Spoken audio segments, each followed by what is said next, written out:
Bonjour, merci d'accepter cette interview et j'en profite pour vous féliciter pour ce très beau film, Chute.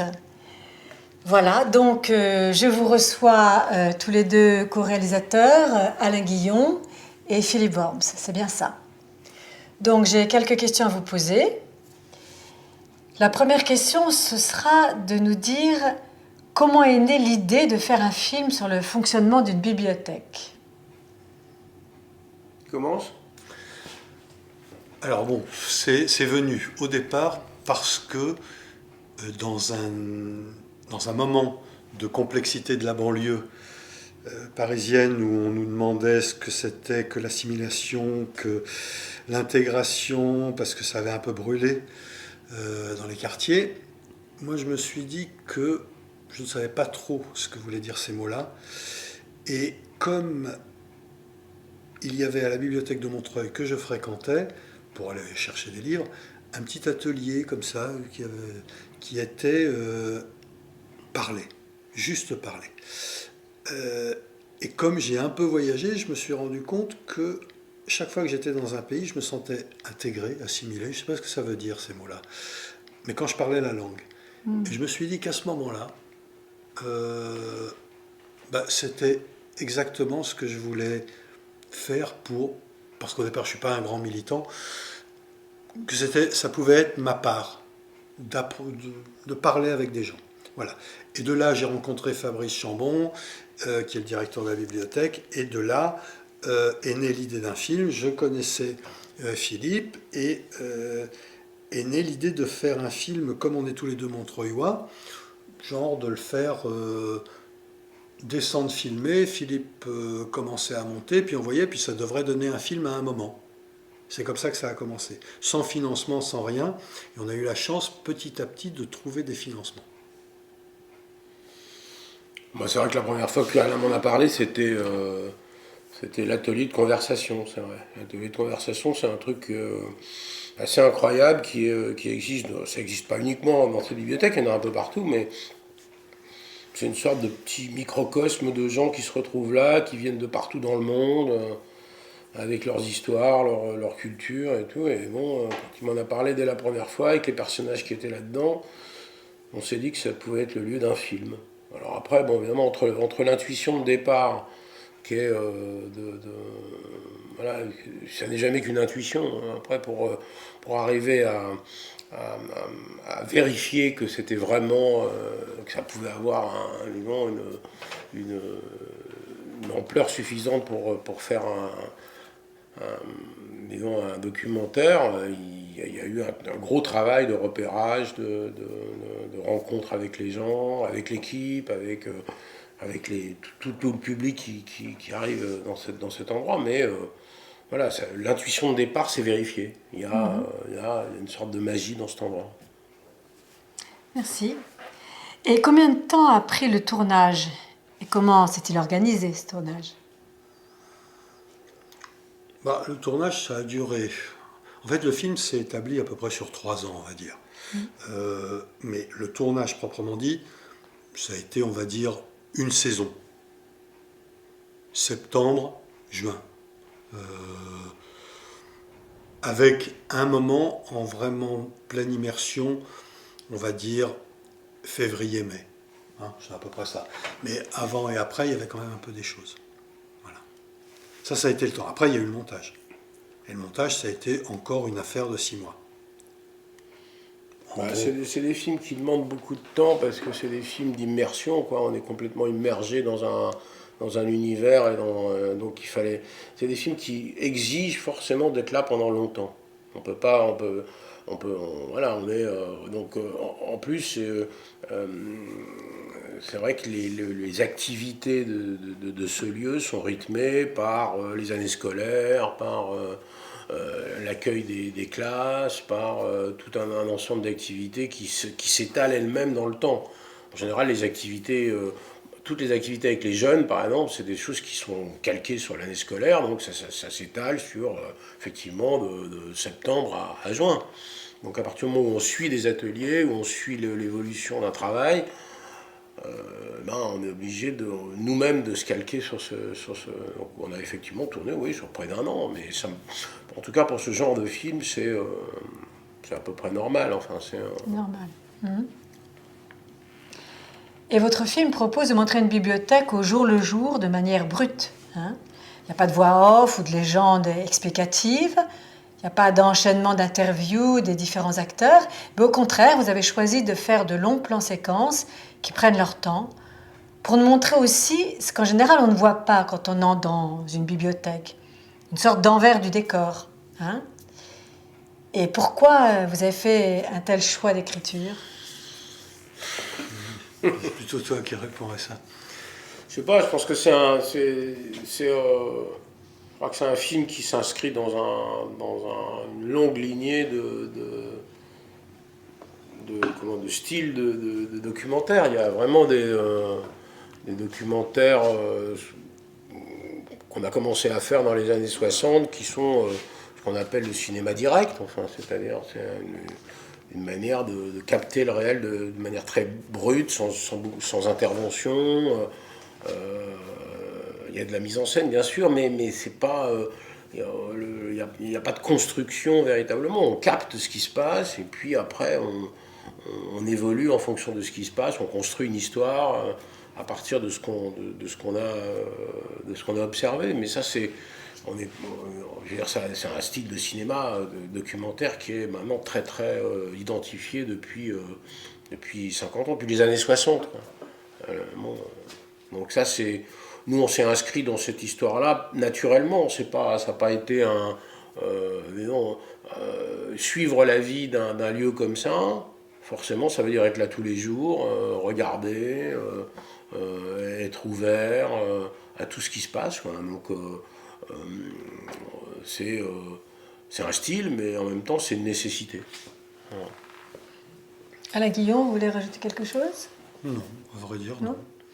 Mais je crois qu'il y a aussi un truc, c'est que quand on travaille sur ce genre de film, c'est aussi un tournage qui évolue en permanence. On peut avoir encore une fois des intuitions de départ, on en avait plein, mais il y a plein de choses qui ont évolué pendant le tournage, malgré tout, au fur et à mesure. Mm-hmm. C'est-à-dire que bon, par exemple, le travail avec les équipes, proprement dit, enfin dans les bureaux, par exemple, ça c'est un travail qu'on n'avait pas forcément identifié au départ comme étant une chose vers laquelle on allait se tourner. Et c'est assez vite au début du tournage, c'est devenu une évidence. C'est-à-dire que on filmait pas uniquement des activités, mais on filmait aussi une sorte de communauté de travail, quoi. Enfin, de petite entreprise, une entreprise au sens noble du terme, pas justement. Il n'y a pas toutes les entreprises sont nobles. Voilà, mais je veux dire, il y a, voilà, c'est ça justement, c'est au sens d'une communauté de travail. C'est-à-dire que, et ça, c'est quelque chose qu'on n'avait pas forcément prévu dès le début. Et c'est ça qui est extraordinaire dans ce type de cinéma, c'est que ça évolue en permanence en fonction de ce qui nous est donné. Quoi. Ça se construit comme une improvisation qui se construit avec des accidents. Hein ? Oui, c'est pas forcément des accidents, c'est juste regarder les gens petit à petit se mettre à exister, puis les suivre, quoi. Porter sur eux un regard aimant, j'aime bien dire ça. Oui, il y a beaucoup d'amour, c'est vrai. Ouais. Merci. Votre documentaire montre une bibliothèque particulière, celle de Montreuil. Et on a dans le même temps le sentiment d'un discours plus large, sinon universel, sur ce qu'est ou doit être une bibliothèque. Était-ce un des objectifs du projet ? Non, ce n'est pas un objectif du projet. Ceci étant, chaque fois quand on va au particulier, c'est la meilleure façon de toucher au général, de toute façon. Un jour, on m'avait demandé ça. En fait, la bibliothèque de Montreuil, oui, elle se filme pour son exemplarité. Encore que ça soit aussi une année. C'est une année où une magie a joué. Les gens étaient là, ils étaient contents, on s'aimait tous, tout allait bien. La bibliothèque, là, elle est fermée en ce moment. Il y a le Covid, il y a tout ça. Est-ce que si on refaisait le même film dans 2 ans, parce qu'on peut espérer quand même que ça s'arrête, le Covid, ça serait peut-être pas du tout la même chose. Des gens auraient peut-être vieilli, auraient pas eu les mêmes énergies. Moi, j'aurais pas envie de les filmer pareil. Enfin, donc, c'est une magie qui a existé au cours d'une année. Mais c'était pas prémédité. Le rapport entre les histoires individuelles et l'universel, je veux dire, c'est presque l'essence de notre travail, quoi. C'est-à-dire que c'est quelque chose qui est. Il n'y a pas de film si une histoire particulière ne renvoie pas à des choses universelles, à des choses que tout le monde peut ressentir. Sinon, il n'y aurait pas de spectateurs, tout simplement. C'est ce qui fait que les gens sont captivés par une histoire, c'est parce que ça les touche eux-mêmes. Donc même si que ça soit l'histoire d'un cosmonaute ou que ça soit l'histoire d'un bibliothécaire, enfin bon, peu importe. À chaque fois, oui, si un film est réussi, c'est parce qu'il a touché quelque chose d'universel chez les gens. Voilà, des émotions, donc c'était pas un but. C'est pas que c'est un but, c'est que c'est vraiment l'essence même de notre travail. Enfin, on peut raconter des histoires, montrer des histoires de personnages qu'à partir du moment où ils dépassent où ils se dépassent leur contexte propre pour acquérir une force symbolique, une force émotionnelle, enfin bon, quelque chose qui touche tout le monde. Donc c'était pas un but du film. Par contre, ce qui était certain, c'est que lorsqu'on est arrivé dans cet endroit, on a ressenti qu'il y avait quelque chose qui se passait. Voilà. On avait écrit à un moment donné dans le dossier, on avait écrit quand on arrive là, on fait un grand voyage dans l'humanité. Voilà. Et ça, c'était l'intuition qu'on avait au départ, et je pense que ça s'est vérifié. Il y a une avec tous les personnages qui croisent, qui rentrent dans ce film, qui rentrent dans ce lieu, avec leurs univers. Quoi, Tu parlais de cosmonautes. Moi, je préfère faire un voyage dans l'humanité que dans l'espace. Hein, je veux oui, dire, franchement, voilà, je veux dire, moi, les cosmonautes, je préfère rester là à Montreuil. Non, mais il y a vraiment, dans cet endroit, en tout cas, des choses très, très, des histoires qui touchent tout le monde. Quoi. On le sent bien en voyant le film. Je ne sais pas si vous savez, mais sur un an, les bibliothèques de Marseille reçoivent plus d'usagers que de spectateurs au stade Vélodrome. Et pourtant, bien qu'elles constituent un des services publics recevant le plus de monde, les bibliothèques demeurent souvent peu visibles au sein du paysage culturel. Est-ce cette invisibilité que suggère le « à bas bruit » du très beau sous-titre de votre film « Ici, à bas bruit, se dessine un avenir ». Non, pour moi, c'est pas pour ça. C'est ici, à bas bruit, se dessine un avenir. C'est ici, les gens s'occupent d'autres gens, ce qui n'est plus gratuitement, ce qui n'est plus trop à la mode quand même. Alors après, que ça fédère beaucoup de gens, c'est une chose. Le souci, c'est qu'effectivement, peut-être ça n'est pas assez de visibilité, mais en tous les cas, moi au début, je ne sais pas pour toi, mais moi au début, c'est pas pour donner de la visibilité aux bibliothèques que je l'ai fait. C'est parce que c'était pas un film de commande. C'était juste parce que je trouvais bien que des gens s'occupent d'autres et que, effectivement, et ça c'est pas moi qui l'invente, quoi, hein, c'est Victor Hugo, quelqu'un que vous aimez bien, je crois, qui dit que quand on ouvre une bibliothèque, on ferme une prison. En ce moment, on a plutôt tendance à faire le contraire. C'est ce qui me gêne, moi, un peu. Ouais, la visibilité, c'était pas du tout notre objectif. On n'était pas effectivement dans un film de commande. Ce qui était, important, c'est que dans cet endroit, il y a une forme d'utopie qui se réalise. Il y a une forme d'action souterraine, de résistance qui se passe. Alors justement, c'est pour ça que c'est à bas bruit, c'est que c'est souterrain, c'est quelque chose qui est assez peu visible, c'est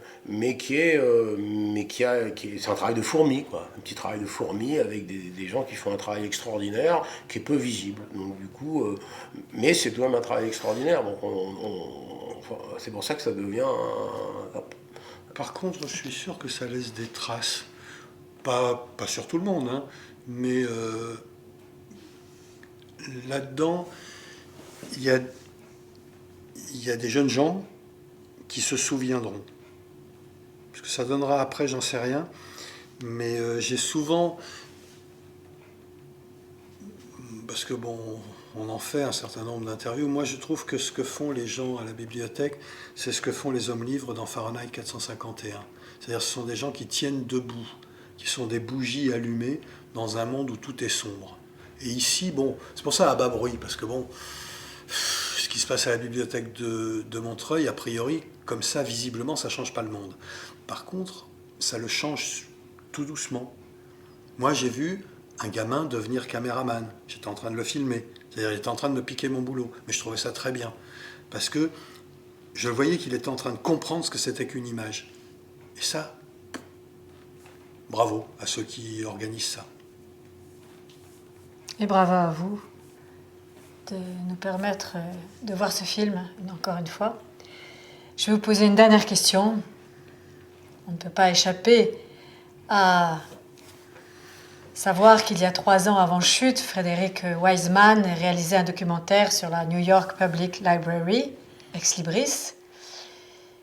Et donc vous, 3 ans plus tard, pourquoi cet intérêt, sinon cet engouement du documentaire pour les bibliothèques publiques, à votre avis? Celui de Wiseman, moi j'en sais rien. Ça... On l'a pas vu parce qu'on voulait pas le voir. En fait, il est sorti, on était en plein tournage, le film de Wiseman. Donc, Wiseman, c'est justement un des grands documentaristes qui s'inscrit dans la lignée dont on parlait tout à l'heure, du cinéma direct. Donc, et on n'a pas voulu voir le film parce qu'on était en plein tournage et qu'on voulait pas être influencé. Donc, oh, mais moi, il m'aurait pas influencé. Et vous n'avez pas eu la curiosité après le film de... Pour l'instant, toujours pas. Donc, on attend de faire une grande projection commune avec Frédéric Wiseman. On l'invite d'ailleurs publiquement. Mais c'est possible aussi. Bon, Wiseman, il est son fonds de commerce, je ne voudrais pas dire ça. Enfin, ce qu'il fait, lui, c'est filmer des institutions. C'est son truc. Il n'y a pas forcément un personnage. Le personnage est l'institution. Moi, ça me plaît bien. J'avais vu d'autres films de Wiseman, pas celui-là, mais c'est toujours l'opéra. J'ai pas aimé le Crazy Horse, mais l'opéra de Paris, c'est pas mal, quoi. Mais il filme une institution. Moi, je crois que nous, on était plus proches des gens. Là, on est rentré plus proche des gens. Alors, je sais pas ce qu'il a fait avec Libéry, je l'ai pas vu. Mais en fait, moi, je pense que ça n'a rien à voir que M. Wiseman décide de faire un film sur une bibliothèque et qu'après, M. Worms et M. Guillon décident d'en faire un. Ça n'a absolument rien à voir, quoi. On joue pas dans la même cour, tu vois, ça n'a rien à... Pas grave, quoi. Juste, il y a peut-être effectivement un intérêt pour... ça revient à la question précédente, pour ces endroits où il y a une sorte d'action en profondeur qui se passe et voilà, qui est quelque chose d'utile humainement et de beau à regarder, mais qui ne se voit pas beaucoup. C'est peut-être le lien qu'on peut trouver entre les deux. Et nous allons arrêter notre interview sur ces mots. En vous remerciant une fois de plus, M. Alain Guillon et M. Philippe Worms. Merci.